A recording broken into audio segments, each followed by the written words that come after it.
Hi foodies, తోటకూర fry ఎలా చేసుకుందాం చూద్దాం. గిన్నె తీసుకుని వాటర్ వేసి దాంట్లో ఒక 2 స్పూన్ కళ్ళుప్పు వేసుకొని మనం కట్ చేసుకున్న తోటకూర దాంట్లో వేసుకున్న తర్వాత పక్కన పెట్టుకుందాం. స్టవ్ ఆన్ చేసి పాన్ పెట్టి 2 టేబుల్ స్పూన్ పప్పు నూనె వేసుకుని అందులో ఒక హాఫ్ టీ స్పూన్ ఆవాలు, హాఫ్ టీ స్పూన్ జీలకర్ర, 7-8 వెల్లుల్లి రబ్బలు అండ్ ఒక 2 ఎండుమిరపకాయలు. దానికంటే ముందు కొంచెం అల్లం వెల్లుల్లి పేస్ట్ వేసుకుందామండి. మంచి టేస్టీగా ఉంటుందండి. ఒకసారి ట్రై చేయండి. గోల్డెన్ కలర్ వచ్చే వరకు ట్రై చేద్దాం.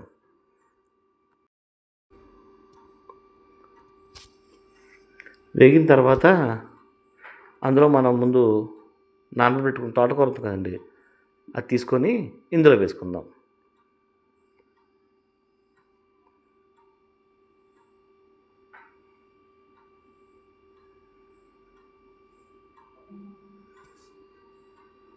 వేసుకున్న తోటకూర ఉంది కదండి, అది కొంచెం కొంచెంగా సెపరేట్ చేసుకుందాం.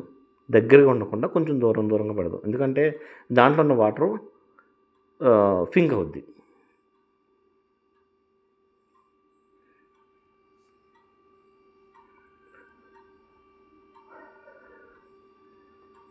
తోటకూర బాగా దగ్గర అయిన తర్వాత ఉడుకు దగ్గర వద్ది.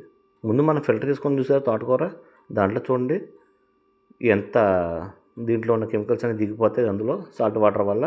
అందుకే ఆ వాటర్లో సెపరేట్ చేసేసిన తర్వాత ఈ తోటకూర వేసుకుంటామండి. చేసిన తర్వాత దీంట్లో ఒక హాఫ్ టీ స్పూన్ పసుపు, ఒక ఫుల్ టీ స్పూన్ మన టేస్ట్ తగ్గట్టండి. ఫుల్ టీ స్పూన్ అవసరం లేదు, కొంచెం తక్కువ వేసుకోండి. ఎందుకంటే ఆల్రెడీ మనం కళ్ళుప్పులో నానబెట్టాం కదండి, అందుగురించి సెపరేట్ అయిపోద్ది. వేసుకున్న తర్వాత కొంచెం ఫ్రై చేసుకుని ఒక పెద్ద కరివేపాకు రబ్బ వేసుకోవడం, కొంచెం ఫ్రై చేసుకుందాం, అంతే.